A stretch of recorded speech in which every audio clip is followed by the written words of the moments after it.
The ongoing coronavirus threat. Intense change in For this those who are teleworking and getting paid. Cities and states reinstitute Nearly 15,000 firefighters. 1 in 10 U.S. workers lost their jobs. The world is in a crazy place right now, and through our project we were trying to find out how can we have the largest impact, and that's one of the reasons why we partnered with Spruce Arts in Indiana, Pennsylvania. At a time when we're encouraged to be focused on how much can I do for me, this has been very much how much can I do for you. After 8 months of staying inside, of gray days, of sad news, this was such a great, bright, joyful moment of good news that I think this community needed as much as anyone else. This new start for everybody. You know, it's like a spark, this like bright energy for everybody. I guess my soul needed it. We all needed this. I'd never heard of Indiana, Pennsylvania. When I first heard, I thought it was a different place. Bringing public art to a place where people wouldn't expect it allows them to see the change that can happen from public art. I love painting in communities that aren't saturated with murals. I think it's just a more powerful experience. There's more surprise to it. It's really rad. It's like a hidden treasure, this place, you know. The first day I saw the colors, I felt like all of the gloom of everything that's been hanging over the community just lifted, and it felt so nice, like everything's gonna be okay. Oh my God, can you believe that's going on in Indiana? About time.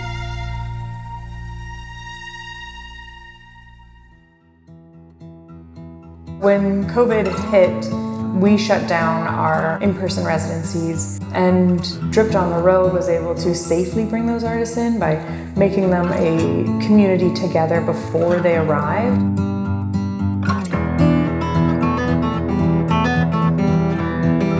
A lot of what the artists chose as their subject material has made the community feel respected, feel seen. They were shocked at the research that was done. This area, Western Pennsylvania, is just so deeply rooted in coal. Regardless of modern day politics or theories or ideas, I wanted to show tribute to the men and women and families whose backs were broken to give us what we had today. I'm the third generation, grandfathers on both sides. My father worked in the mines and I worked in the mines. At one time, R&P Coal was the largest employer in Indiana County. 1910, 1911, there was 10,000 miners killed in coal mining accidents. A tough life. The canary was used to monitor oxygen levels at the face. You know, when the canary passed out, you know you needed to get out of there. The face on the coal miner depicted in the mural speaks right to your heart. Not necessarily a happy face, not a sad face, a toiled face. That toil is what enabled following generations to succeed, to have what we have. Everyone acknowledges how hard of a life it was. At the same time, everyone was so happy to tell that story. Sometimes as demeaning as the work was and as dangerous as the work was, it still employed people and allowed them to move ahead in life when coal was king. And coal was king. That fueled our industrial revolution. It fueled the steel mills, the ships powered the trains. Everything that built our country to what it was on the back of all the men that were in those mines. And I'm really glad people are able to relate to it. My father-in-law was a coal miner. Behind every coal miner, there was a woman at home making the dinner, raising the kids.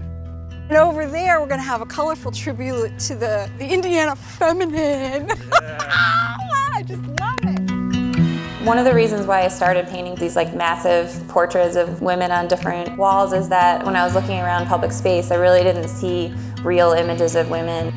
I really wanted to think about like who isn't being given the space and the public accolades that they deserve, and not just painting them on a wall, painting them giant. It's important to me that like you can't look away.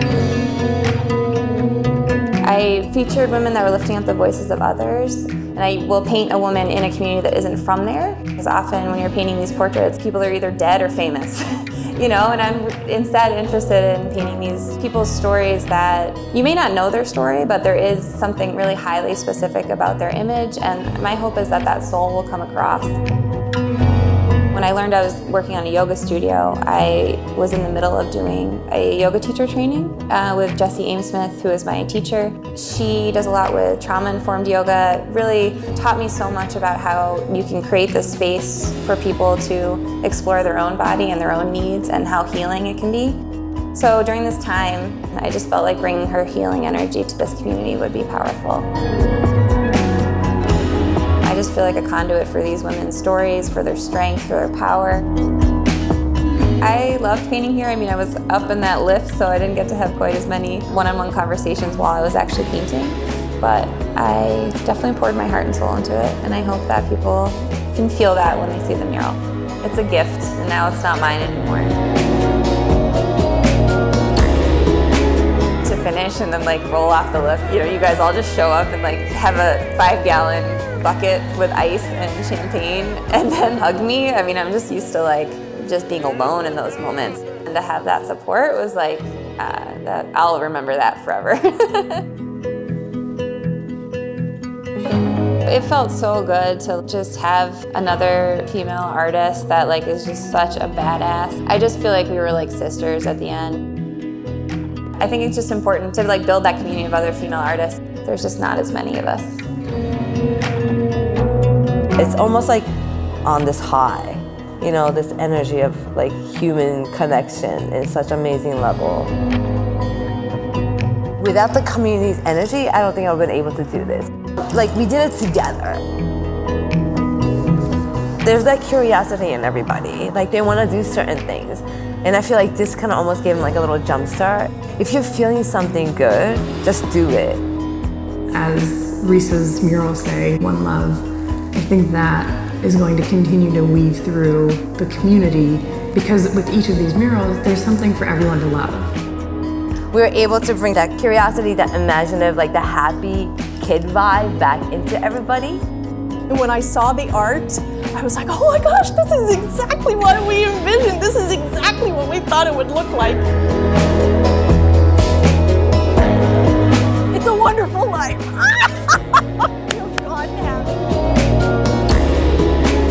Without each other, we won't be able to do what we do.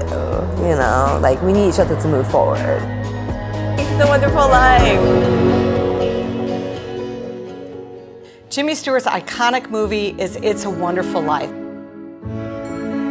One of my favorite quotes is, "No man is a failure who has friends."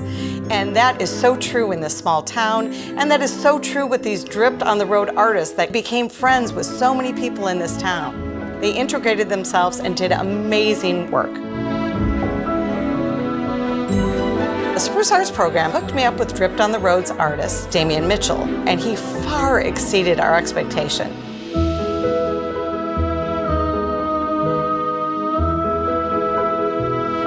Public art is so important, and we need more of it. It's great that these murals are free to the public. It is an amazing, amazing piece of art.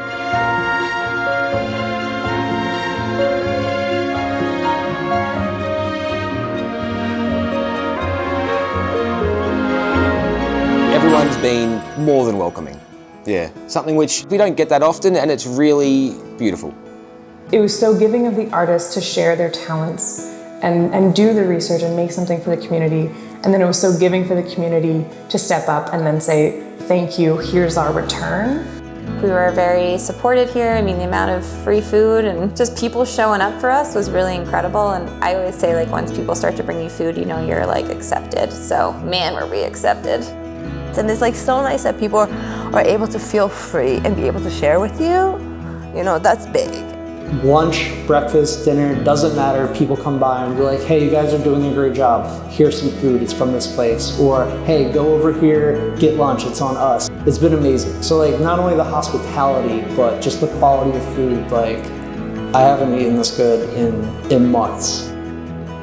Every single day that you guys have been here, we're excited to see where it goes, you know, and just there is a closeness that hasn't been here for a while. So grateful you guys came.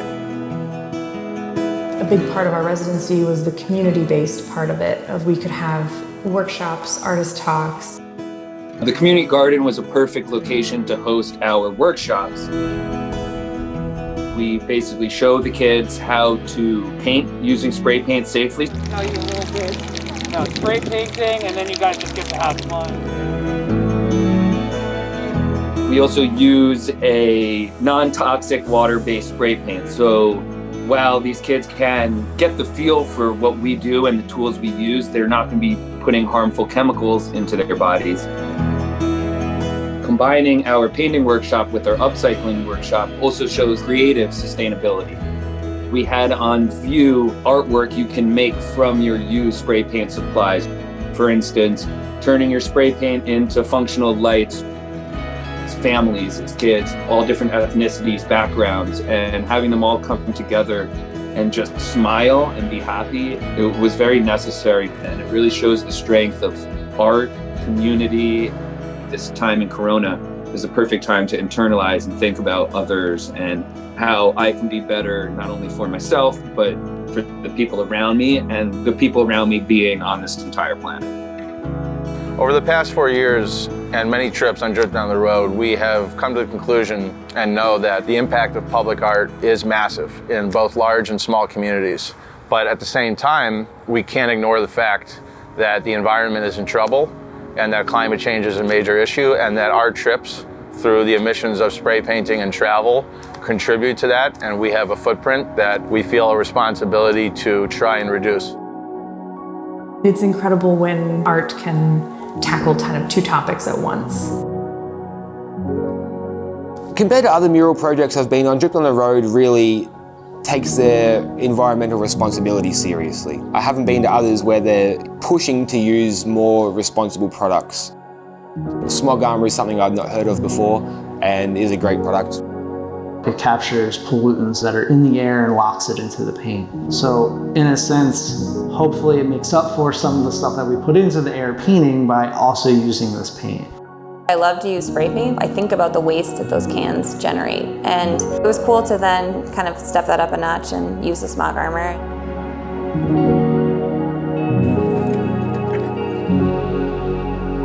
We are contributing as artists to a community in the visual landscape, but every contribution has a sacrifice.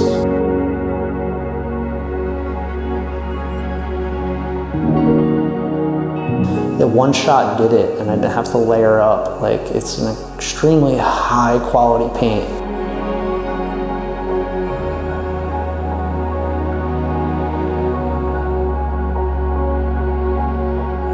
To be able to actually put it into direct action and not just advocate for sustainability with our work, it felt really good. The art itself, the paint itself with smog armor, literally is cleaning the air, is literally solving some of the problems that are here with poor air quality.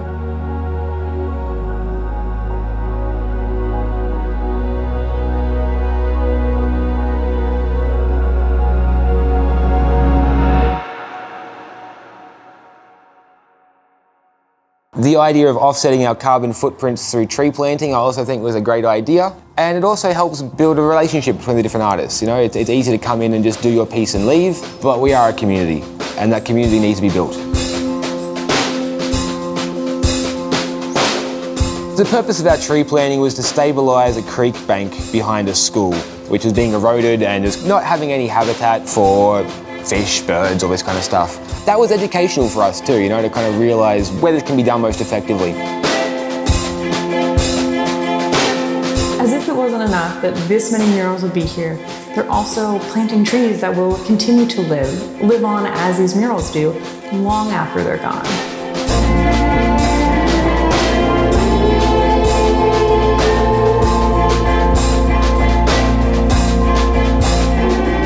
What the trees do is they shade the water, so the water's a little cooler. The leaves and the debris from the bushes and the trees fall into the streams, and they provide food for the macroinvertebrates, and they provide food for the fish.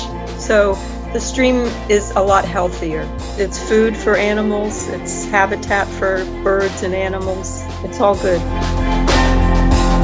Planting the trees at Ben Franklin qualified one of the conservancy groups for a grant, which then meant that the money for 100 trees was used as a cash match, so that now it's going to be 238 trees planted there, which then is going to repair that zone, which then cleans the water, gives a whole new environment to thrive there, and just is an incredible way to give back.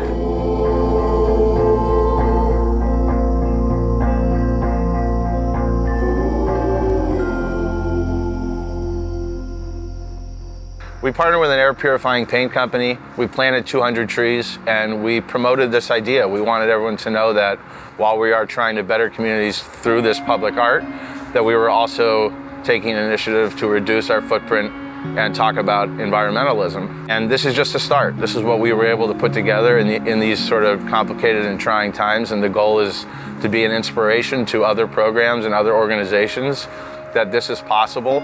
It's possible to spread public art, which is so important, but it's also possible to be mindful of the environment and try and reduce your footprint, and that also betters communities.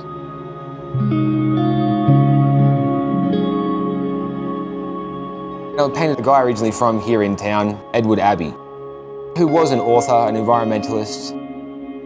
And when I found this guy, it was just a no-brainer. His writing was amazing, you know. I think a lot of what he said is really still applicable and needs to be spoken about. I think the knowledge and the goodwill is here, present in most people. Our problem is how to translate that knowledge and goodwill and technique into the creation of a true civilization. We're still struggling to get out of the Dark Ages. I think that's possible. Still might happen. I don't think that anything humanity can do will destroy all life on Earth. And as long as there's life in any shape, well, there's still hope of some kind. In fact, life is good in itself. I think the hawks are right, and the rattlesnakes. Keep going. Continuity.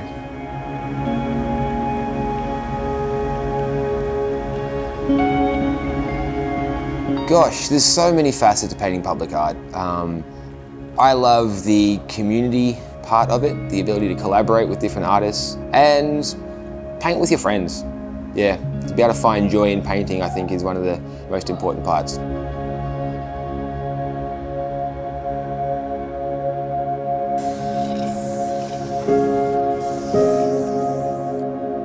Lives up the town, makes it, instead of looking at empty walls all the time, depressed all the time, it gives you something to look at, you know. You're giving of your intense talents.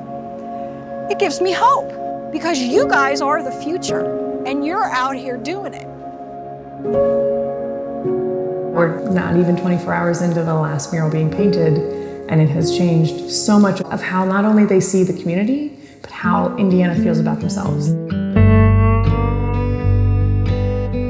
Your art is to me like a sign, and every time you pass it, it's going to speak a message to you for as long as it lasts.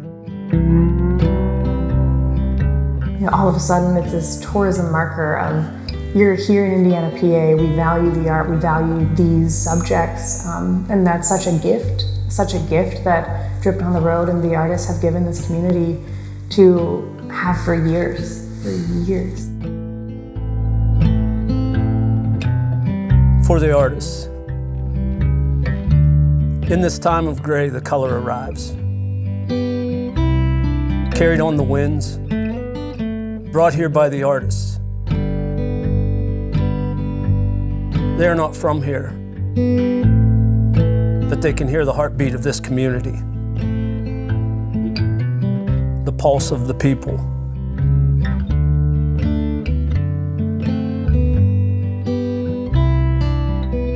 They can sense the deep history of this quiet little town.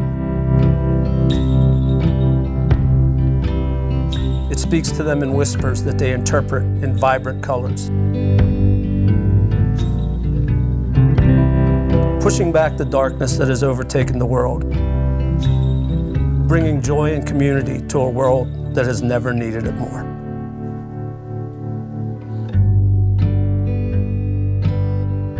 Ask people, share that energy with people, and people will give it back to you, you know? It's so important. Don't hide it, you know, because at the end of the day, it's just gonna harm you more than anything. You just put it out there.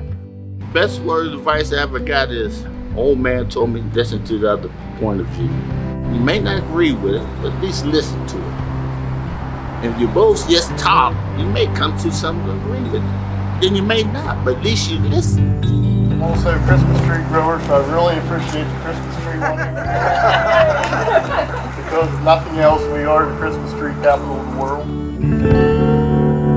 You collaborated with the community, you talked with them, you heard them, and you showed their legacy and heritage in the most respectful way. They felt seen and supported, encouraged by you. Thank you for coming here. Thank you for being part of our town for this little while, and come back anytime. You're always welcome. My network has opened up, but like by network I mean my family. Everybody should be able to feel this, you know? Everybody deserves that feeling. It really felt like a little family, and I feel so grateful for that. I can't wait to see what happens with this in the future. You know, the sky's the limit with this, you know? Yeah. All right, that's it. Awesome.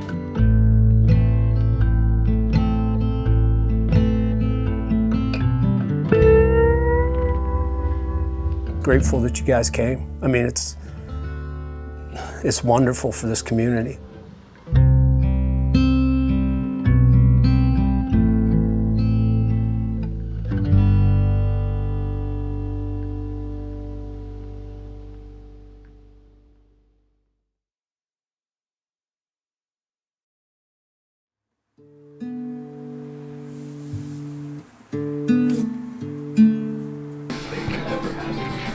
Yeah, she's like, this is so great.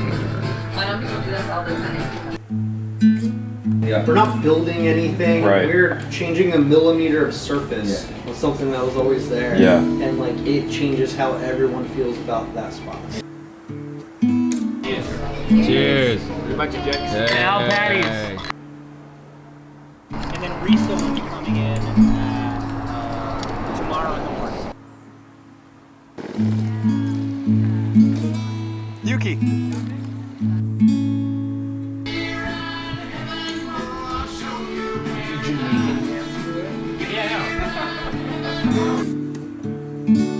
You can't stop.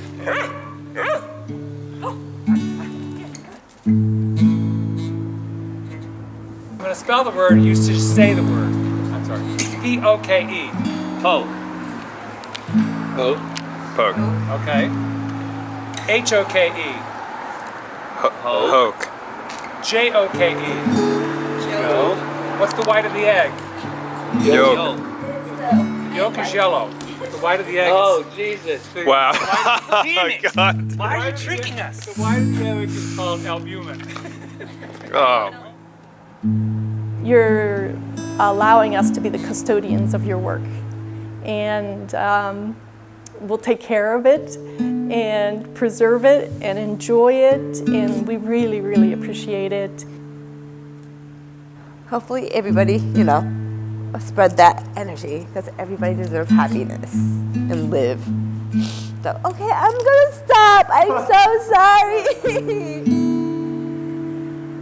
You're just like little spiritual angels that have been dropped in our town here to bring some color and some life, and it's just so exciting. They did a great job and did it with style, and that's something that I can definitely appreciate with all the drip done. It's like it's been a great experience. Like, I don't want to leave, but I mean, it's not like the end, it's just the beginning. It's a temporary thing. The residency, they come and they're here for 2 weeks and they leave. But what they're giving us is forever. And so in that way, they're absolutely a part of this community forever. Thoughts might come in, and it's okay. You can just let them continue on. And I'll tell you when it's time to come back and wake up.